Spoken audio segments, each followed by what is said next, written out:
Charles, the Moron nature of Joe Biden is impressive, I have to say. I mean, this guy is full metal jacket moron. I mean, he's just... Full metal moron. He is just... And you think, the thing that's amazing to me watching all this, and we'll get into it, I guess, in the First Amendment forum, so I'm not going to get into what we're going to cover on that forum now, but when we look at all the shows we've done, all the reporting you've done as well, it seems to me that the corporate-owned media just is in the business of packaging fiction as fact, and we're seeing that off a whole raft of controversies, as they say in England, and it really is. It would behoove serious-minded, independent journalists, because I don't think you're ever going to get this done by the existing apparatus, the ABC, CBS, NBC, Washington Post, et cetera. If you take a step back and say, well, forget about what they're saying. Let's see how this machine actually works. And you like to take apart machines and put them back together. I don't know how to do that, but I'll try to do it figuratively. There's only so many front pages per year, right? There are only so many top of the hour newscasts in the evening per year. And I think the powers that be understand that, and they say, all right, what do we want to fill these prime, this prime real estate, media real estate with? What do we want to pound into the public consciousness? And so if we want to say that Trump is a Russian agent, okay, we're going to make sure that there's the LA Times, you name the places, we're going to make sure that at least once a day, if not more than that, there's going to be a story that pounds that in. It'll be reinforced in the evening news. It'll be reinforced on The View. It'll be reinforced on the Sunday show. And knowing full well that the average American doesn't care about politics, right? But how about, lab rat style, if you just put people in a room with TVs strapped to their faces and constantly subject them to information, what percentage of that group will just absorb that and be overwhelmed by it? Right. Well, I think the way it works is that people, I can speak for myself. When I got involved in going beyond putting together business deals and trying to figure out beyond eating, into thinking about the wider world, beyond my professional specialty, right? Into thinking that I had a voice about politics, domestic and international economics. Alyssa Milano does. Why can't you? Well, because I think the reasons are obvious. There are a few of them, but when it comes to important issues of very monumental importance, of significance rather, most people feel that their opinion doesn't count.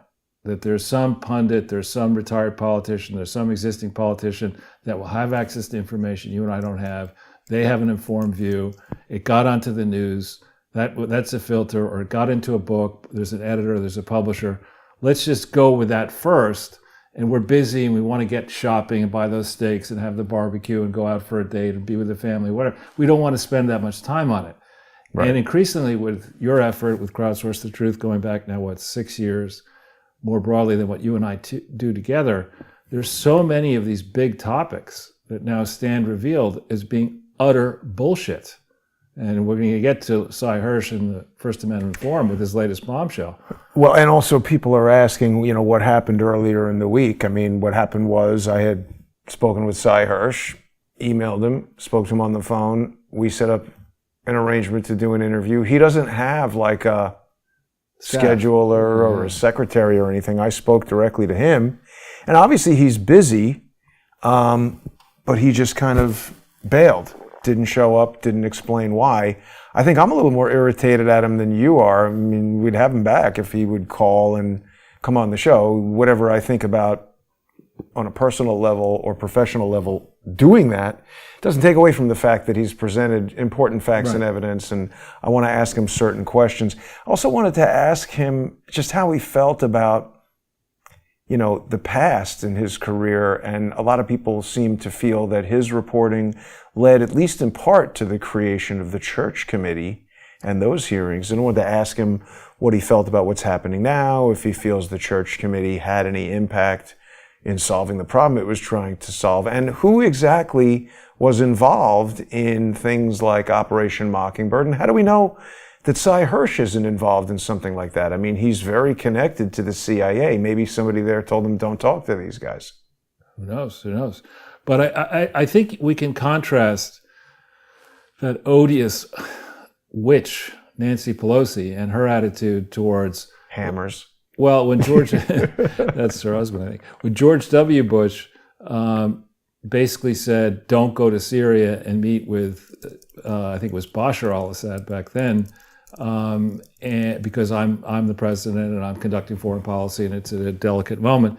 She said, basically, fuck you, I'm going anyway. And I think she was quoted as saying that, dissent is the highest form of patriotism or something like that. Unless you're dissenting against her, of course, we have no option to. And here we compare and contrast the people who in the 60s and 70s may have been passionate anti-Vietnam War people and flower children and hippies who wanted to be tolerated, who wanted their views heard. Those same people today are, when they're not going around town using their walkers and wheelchairs, they pretend to be functioning, but they're non-compos mentis most of the time. And they brook no opposition of any kind. It's like if you have a single question, you're not going to get an unflattering question. You're not going to get any more access to these people, and you may get worse than it. You may be canceled. I have a question, and it's not unflattering, I don't think. Then I'll listen. Well, but I'm saying, has there ever been a Speaker of the House who's done something like this? I mean, this is like a Secretary of State, or, if the Vice President gets sent by the President. What the hell was she doing going there? That's to Taiwan, I think you have there.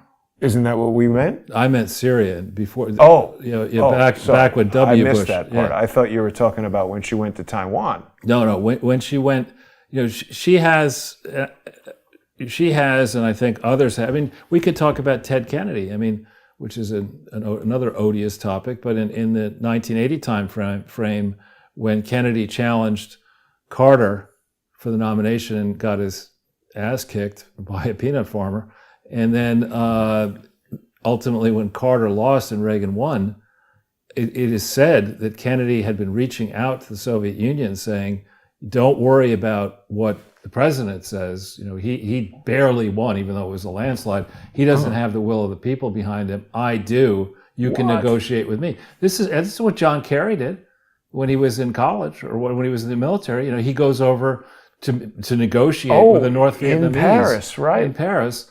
And, on the other hand, you take a guy like Carter Page, who we could say, in the my favorite movie of all time, which I know you don't like that much, Action Jackson, when they I didn't say I don't like it. I think I haven't seen it. It's pretty. I like Carl Weathers. It's stupid in camp, but it's pretty funny. Anyway, he refers to somebody as that young ne'er-do-well, but they went after that young ne'er-do-well, Carter Page, because he went to Moscow and was involved in some conference, and they tried to pitch him as being a Russian agent and one of the vectors through which they got to Trump in the 2016 period using those illegal FISA warrants. So they have two standards. If you're with the grifter globalist program, you could say anything. You can make any kind of accusation. You'll get a lot of airtime. You'll be all over the establishment press. You'll probably get a book deal and a movie deal too. What's this? Well, because we brought up Action Jackson and Carl Weathers. There he is. I had mentioned that I worked with him one day, and it was this. Defrost. This is some kind of virtual reality story where Carl Weathers plays the doctor, and somebody gets cryogenically frozen, and that's the director, Randall Kleiser. Where are you? I'm not interviewed I didn't get involved in this interview part of it. I'm behind this camera. Huh. So this camera was in the chair. That's Carl Weathers right there. He looks short. Well, it's a wide angle lens. Okay.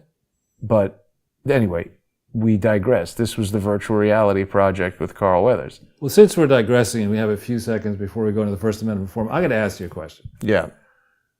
I'm wondering, is Anthony Blinken really the Secretary of State, or is it Jon Stewart? What do you mean? Don't they look? Have you seen the two of them? Can you put up? It could be a deep fake. Can you put up a picture of Jon Stewart young in contrast with Anthony Blinken? They look somewhat similar to me. this could be a new. Well, I can't get a picture of them side by side, so perhaps that's more evidence of what you're suggesting. So here's Blinken, right? Yeah. And I guess you can't do us. You know what? I thought that was Jon Stewart in a small image, so you've already proven the point. Ah, there he is. Yeah, don't they look Similar. somewhat similar, like doppelgangers? Maybe Stewart. We got to be careful here. I think they are both Jewish. Well, no, but Stewart with darker hair. I like Jon Stewart better than Anthony Blinken. He's funny. Yeah, and he's also not taken us to the brink of World War III, which is something I really like.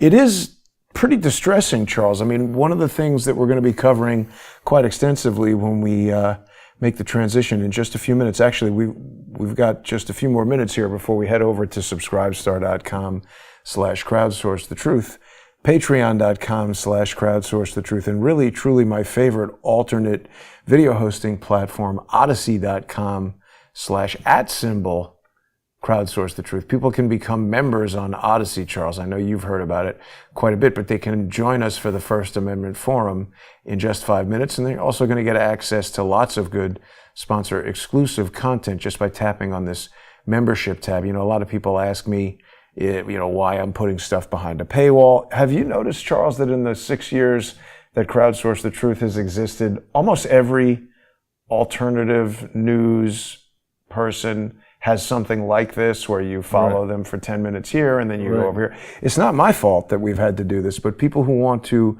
join us on an alternate platform that is not controlled by wokesters. Subscribestar is not either, but Subscribestar and Odyssey are my two favorites. People who become members on there. But sorry, that was a big sales pitch by me. No, it's important. Forgot what we were talking about before that. Jon Stewart and... Oh, yeah. Well, yeah, Anthony Blinken, I mean, Charles, I feel troubled today. And I think that we're not able to stop what's about to happen. And I think we're all being taken on a ride that's going to make the whole COVID exercise look like a fun time. Well, let's see. I mean, I think we've not to be negative. I'm not trying to get That's people not upset. negative. Well, I'm trying to be realistic. I don't want to sit here like that dog with the coffee and the room on fire saying everything is fine. Right. But at the same time, I feel like, Trump going to Ohio while Biden is walking with his robot pants upstairs in Ukraine to try to start a war. It's not like he went to Ukraine to say, hey, Zelensky, let's speak sensibly and calm everything down. He went there to be like, we're going to bomb everything to the last person. Right. Yeah, we'll continue talking about that in a second because I think we're basically up against the window here, so we might as well just call it. Now, thanks for tuning in, everybody. We've got a comment here. Blinken looks out of his depth. I agree with that. Out of his depth would be like Arnold Schwarzenegger playing kindergarten cop or whatever. I mean, he'd have a hard time. It's not a substitute teacher for kindergarten. He had a hard time getting a guitar single out on YouTube, so he just does not exude confidence. Like when I look at Lavrov, he speaks confidently, he says things that are sensible, strikes me as a very educated, very learned man who just when he speaks, it automatically kind of creates a hush because people want to listen to what he's saying. Blinken, who the hell brought this guy? That's what I'm thinking. You just kicked over the glass pong. Yeah, exactly. It's the superficial Secretary of State. And with that, we'll be back in just a minute. Join us on subscribestar.com, patreon.com, and odyssey.com. We'll be back in less than 5 minutes with the First Amendment Forum. Thanks for tuning in.